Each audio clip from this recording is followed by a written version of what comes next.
Hey you guys, welcome back to my channel and welcome back to the conversation that we're having about Black businesses mattering, right?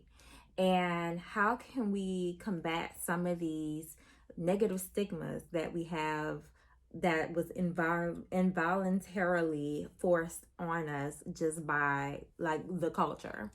And in part one, we spoke about basically how can we make strides to overcome this bad customer service rep that a lot of us get. So today we are going to be talking about, can I get the hookup? Like, can you hook me up though? Like, you ain't gonna charge me for a price though, right? We family. Like, we gonna be talking about all of that. But before we get started, hey people, my name is Shanae Washington, and my mission is to educate, empower, and economically develop my people. So hey, my people. Okay, so as a typical rule of thumb, I don't count my family and friends. I don't count on them to be my customers, right? Like, it's cool if they buy from me, cool. Like, I'm with it. Like, I'm not gonna tell them no. But if they don't, I don't get offended. I don't get upset, because I feel like that's how a lot of people lose relationships, because we start our businesses and we're expecting that our first customers, our first supporters are going to be our family and friends. And, I don't know why, but in a lot of the times in our culture, it's like a psychological thing. Like, you don't think that it's a quality product or a quality service. So you're either expecting it for free or expecting a severely discounted, right? And just all off the strength of y'all's relationship. And am I saying not to help your people out? Like, no, of course. Like, if it's your family and friends and you want to do it for them, like, do it. But in most cases, what I see is that some of us will give away our product or service for free. And although no, you shouldn't expect something out of it if you volunteer to do it for free. You should do it because you want to do it. I don't think that it's too much to ask that if you do a service for free or extremely discounted for somebody, I don't care who it is, that they should at least leave a review for you on their social. Like, they should tag your business, like on Instagram, on Facebook, or whatever they people at.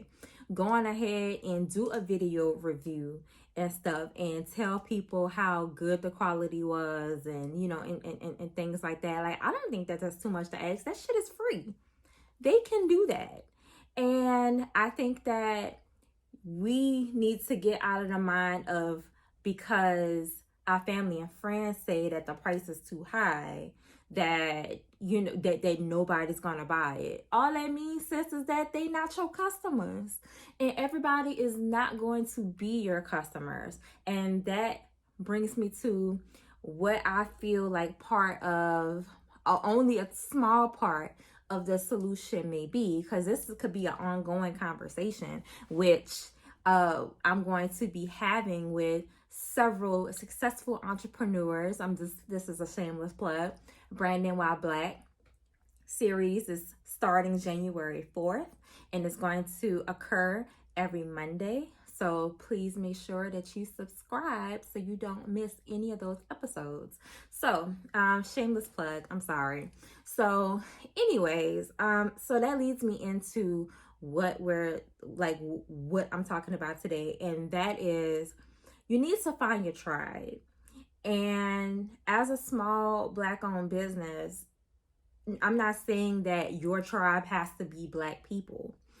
I think that it's good, that if you want to, do something for the culture, something for the people, and stuff like that, that's great. But you got to make your money. So if your product is transferable across cultures, then market to those who are attracted to what it is that you sell.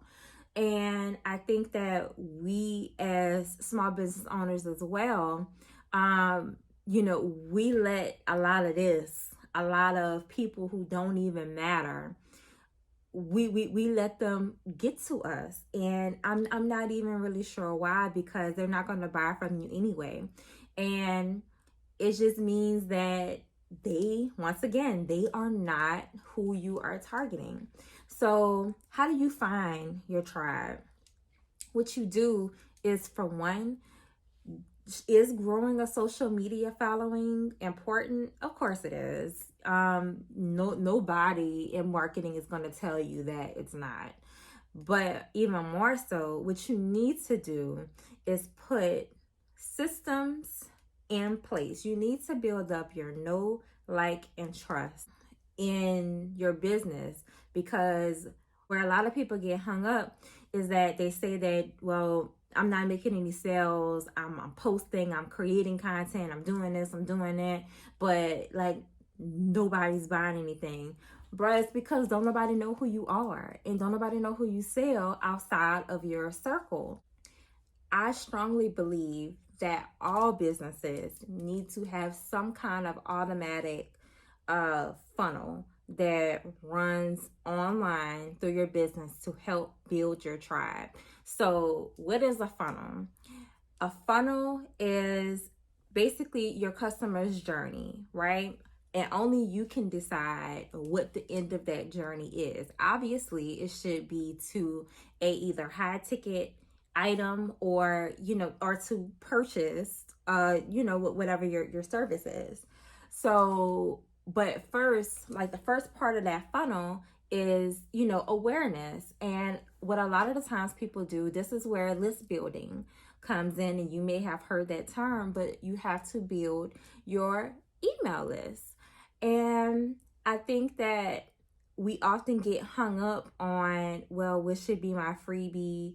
I don't really have nothing I can give away for free. Like, you always have something you could give away for free. You can give away your knowledge for free.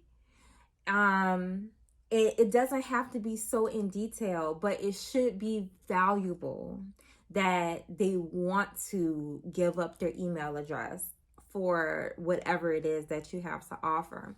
So even if you're selling products and you're not selling like a service, like, you can't do a discount for of like a one-time order.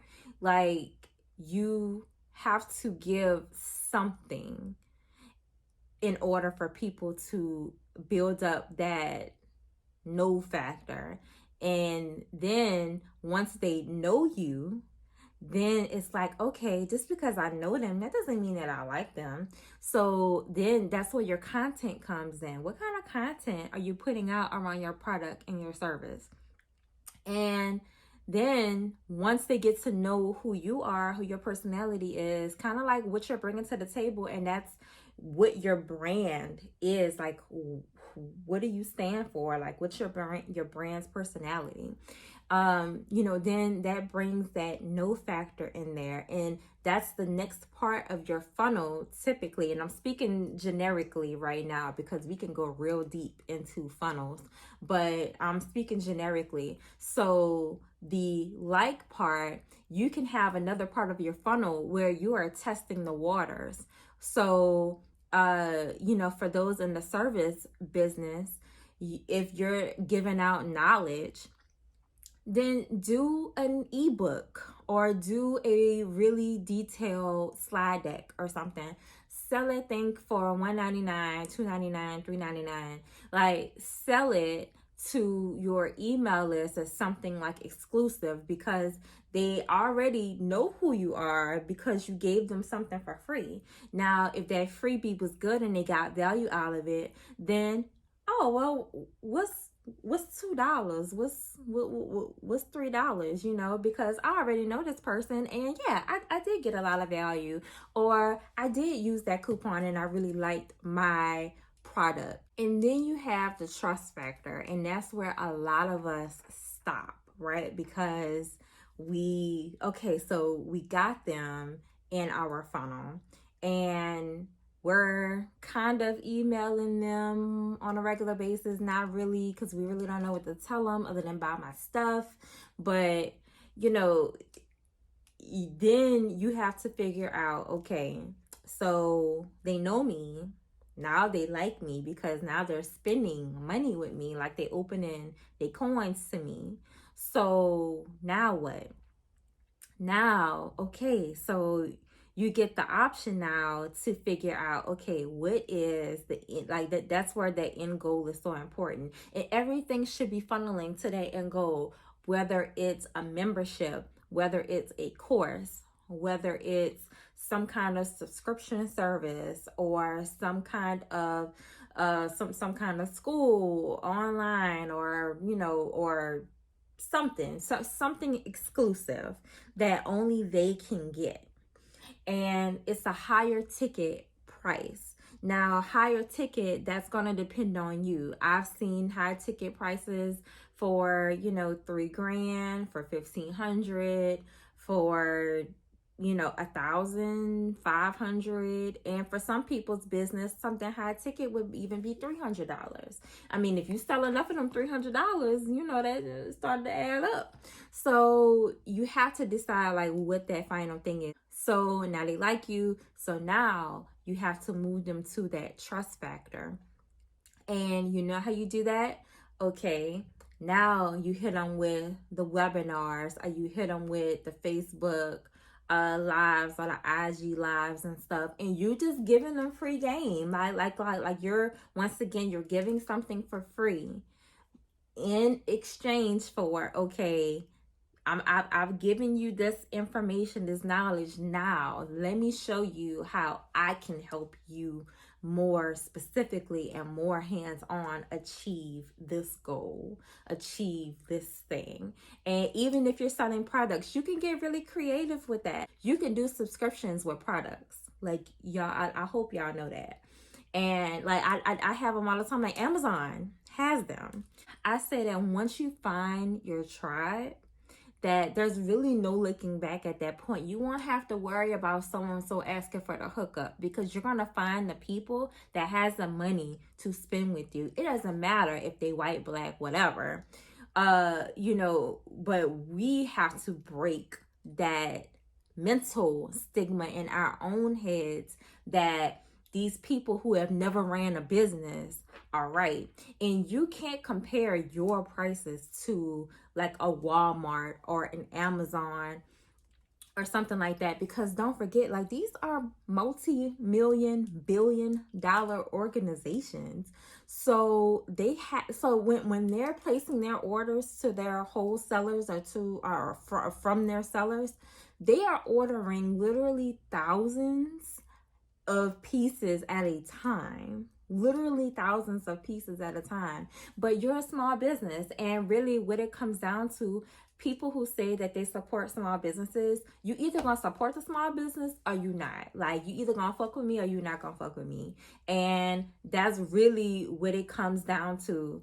And it is only my job and my responsibility as a Black business owner to be nice, to be courteous, to be as professional as I possibly can, and to bring you the very best experience that I can possibly give you.